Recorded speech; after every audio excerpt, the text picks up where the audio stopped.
effective. So when we talk about this idea or the concept of Johari's window, there are four quadrants that are associated with this with this diagram, and your blind spot is a part of it. And so we'll talk about how do we reduce that blind spot.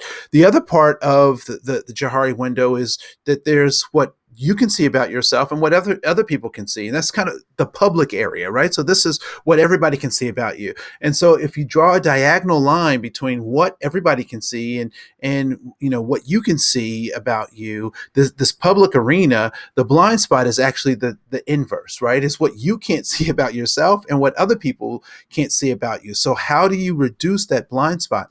And we'll talk about that right now. So when we talk about Johari's window, what we're really trying to engage is this idea or the concept that quadrant one is the free and open area. Quadrant two has some things that are unknown to you, but known by other people. Quadrant three is things that you know about yourself, but are unknown to other people, like your motivations, the things that drive you, and then there is quadrant four, which is our blind spot. Now, the interesting thing about this Johari's window is that I oftentimes use this story to kind of illustrate what happens when we're not effective in this area, like when we're not doing these things. And so I remember I was on a date, and the person that I was with had spinach in their teeth, and I thought it was absolutely hilarious. I thought it was hilarious. So I didn't say anything to this person. And then, by the end of the night, the person had some awareness of something was going on, and they were absolutely mortified that I didn't share with them that they had spinach in their teeth.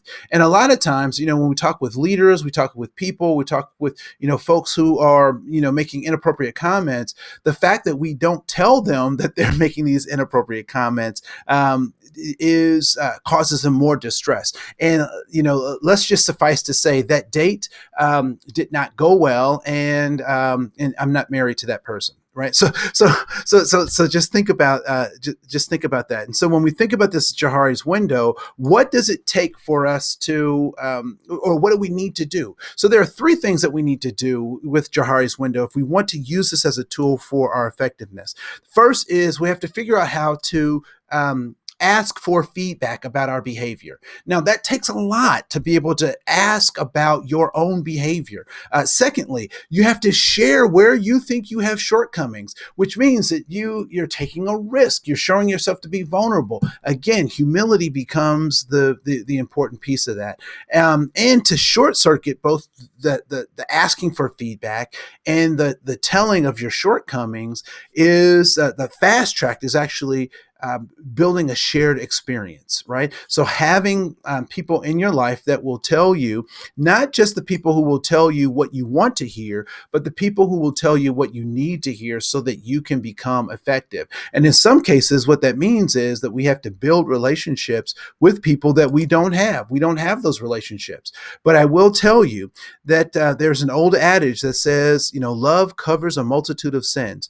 And so if I really had cared about that person, if I really liked that person, I probably should have told them that they had spinach in their teeth, as opposed to letting them discover that on their own and be mortified by my lack of empathy in a sense, right?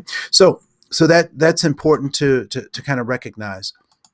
So humility is the key in this unit. So we'll leave it at that. I look forward to seeing who you become as we work to make sure that everybody is in. I'm Andre Koen, and I'll see you in the next unit.